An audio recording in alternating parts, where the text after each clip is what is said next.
Assalamualaikum warahmatullahi wabarakatuh. Perkenalkan nama saya Dimas Renaldi. Saya akan mempresentasikan tugas mata kuliah Rekayasa Lingkungan Industri. Pertama, rekayasa lingkungan industri adalah bidang yang berkaitan dengan pengelolaan lingkungan untuk mengatasi tantangan lingkungan dan mempromosikan praktik yang bertanggung jawab dengan tujuan mencegah pencemaran udara, air, dan tanah dari aktivitas industri. Yang kedua, menjaga kesehatan lingkungan dan meningkatkan kualitas hidup. Ketiga, melindungi sumber daya alam dan menjaga keseimbangan ekosistem.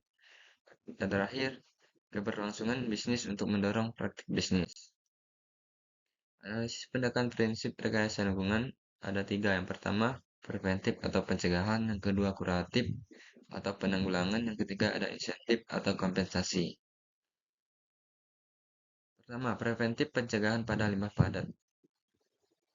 Memiliki dua pencegahan. Yang pertama, bulu ayam yang sudah dikeringkan di keranjang plastik yang tembus air lalu dimasukkan ke dalam karung dan diletakkan di depan bangunannya untuk diangkut ke TPS. Kedua, jeroan yang dikumpulkan dalam wadah untuk dijual ke pasar. Kedua, kuratif penanggulangan limbah padat yang ada kotoran ayam. Untuk mengurangi polusi bau yang ditimbulkan dari kotoran ayam, yaitu dengan melapisi lantai kandang dengan sekam atau serbuk kayu agar baunya tidak menyebar. Selanjutnya, preventif atau pencegahan limbah cair. Menyediakan sarana untuk air limbah dengan melakukan penampungan, pengendapan, kemudian dialirkan untuk dibuang. Untuk kuratif atau penanggulangan limbah cair, mengalirkan air limbah melalui pipa paralon atau pipa saluran yang tertutup dan terpisah dari saluran pemukiman, sehingga saluran air pemukiman tidak menimbulkan bau busuk. Apakah upaya rekayasa lingkungan yang dilakukan sudah efektif dan efisien? Untuk pencegahan limbah padat, sampah bulu yang masih terlihat yang terletak di depan bangunannya sudah cukup efektif. Karena sampah bulu ayam sudah ditempatkan di dalam karung sehingga tidak menimbulkan bau dan tidak mencemari lingkungan. Sampah bulu ayam yang dibuang itu tidak efisien karena bulu ayam juga bisa dijual dan digunakan untuk pembuatan shuttlecock atau coke. Pencegahan yang kedua pada limbah padat, jeroan yang dikumpulkan untuk dijual ke pasar sudah cukup efektif karena jeroan yang dijual sudah dibersihkan dan masih segar akan menambah pendapatan bagi tempat pemotongan tersebut. Dan efisien untuk pengiriman jeroan ke pasar juga cepat dari tempat pemotongan ayam ke pasar, serta mengurangi limbah yang berpotensi mencemari lingkungan terutama di sungai. Untuk penanggulangan limbah padat, mengurangi polusi bau yang ditimbulkan dari kotoran ayam yaitu dengan melapisi lantai kandang dengan sekam atau serbuk kayu agar baunya tidak menyebar. Cara ini sudah cukup efektif dan efisien. Untuk pencegahan limbah cair, menyediakan sarana untuk air limbah dengan melakukan penampungan, pengendapan, kemudian dialirkan untuk dibuang. Cara ini kurang efektif karena air limbah dialirkan langsung ke sungai.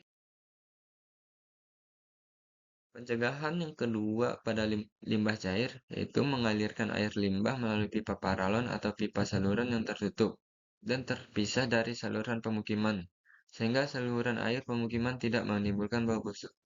Cara ini sudah cukup efektif dan efisien karena air limbah tersebut tidak langsung ke saluran pemukiman warga dan mengurangi tercemarnya saluran air warga. Rekomendasi untuk meningkatkan upaya rekayasa lingkungan untuk pencegahan limbah padat, satu, gunakan teknologi pengomposan untuk mengolah limbah organik seperti sisa bulu bagian tubuh yang tidak terpakai menjadi pupuk yang berguna. Yang kedua, kembangkan rencana manajemen limbah yang komprehensif termasuk pengangkutan, penyimpanan, dan pembuangan limbah padat. Untuk penanggulangan limbah padat, yang pertama implementasikan teknologi pengolahan limbah seperti mesin penghancur dan pengering untuk mengurangi volume limbah.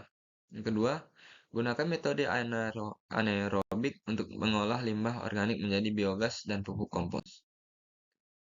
Untuk pencegahan pada limbah cair, buatlah sistem pemisah untuk air limbah berdasarkan tingkat pencemaran, misalnya limbah dari proses pemotongan dan limbah dari pencucian. Yang kedua, rancang sistem drainase yang efisien untuk meminimalkan pencemaran dari limbah cair ke saluran air terdekat. Untuk penanggulangan limbah cair, Yang pertama, implementasikan sistem pengolahan air limbah yang efektif, seperti instalasi pengolahan limbah atau IPAL yang mampu mengolah air sehingga memenuhi standar sebelum dibuang. Yang kedua, perbaiki dan tingkatkan infrastruktur pembuangan limbah untuk mencegah kebocoran dan pencemaran lingkungan. Dan terakhir, rekomendasi untuk meningkatkan upaya rekayasa lingkungan, insentif atau kompensasi. Pertama, tawarkan subsidi atau bantuan biaya untuk investasi dalam teknologi ramah lingkungan, seperti sistem pengolahan limbah atau peralatan efisiensi energi. Yang kedua, berikan insentif bagi tempat pemotongan yang berhasil mendaur ulang limbah padat dan cair, seperti bonus atau penghargaan. Ketiga, lakukan promosi bersama untuk produk dari perusahaan yang berkomitmen terhadap keberlanjutan. Sekian dari presentasi saya. Assalamualaikum warahmatullahi wabarakatuh.